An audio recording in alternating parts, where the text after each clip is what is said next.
Yujin, I'd like to believe in God, and I hear the arguments between atheists who give a naturalistic view and theists who tell me about a personal God. And that's the argument. But the concept of God can be broader than that. So how do you see God in the totality of what this God may be? So let's start with the classical concept of God, or traditional concept of God. According to this concept, God is distinct from the whole universe. So God is the creator of the universe, so God is distinct from the universe. But alternative concepts of God, they don't distinguish God and the whole universe so clearly. So for example, pantheism says that God is identical to the whole universe. It's really defining God as the universe. Exactly. So we are proper parts of God as well as the universe. And panentheism is similar to pantheism, but slightly different. And panentheism says that God is the universe plus something extra. So God is equivalent to the universe, but God exceeds the universe as well. That's right. So the difference between pantheism and panentheism is God is exactly the same as the universe. Mm-hmm. Panentheism, God, the universe is in God, but God is bigger than the universe. Exactly.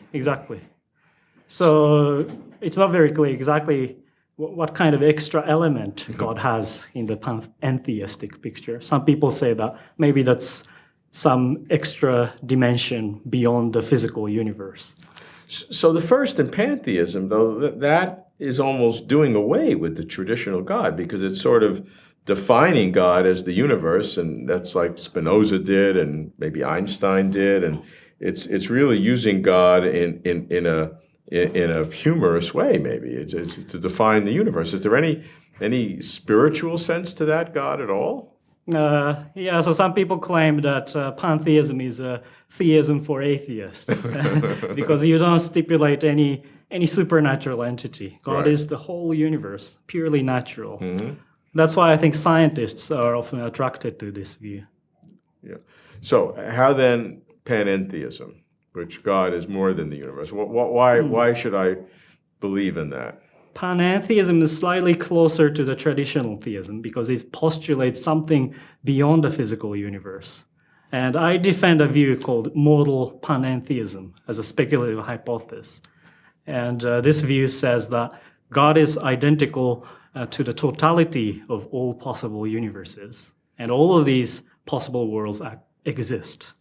So you're saying that not only multiple universes, but every state of affairs that you can imagine or that you can't even imagine really exists, and the totality of that entity is God. Exactly. So there are possible worlds in which people like us exist, and there are possible worlds in which angels and demons exist, and there are many other possible worlds, and all of them are real as this actual world. And God represents the totality of all of these possible worlds that are existent. So that sounds to me like a big form of pantheism, because God is the equivalent to all of these worlds. God doesn't extend beyond these worlds. Right.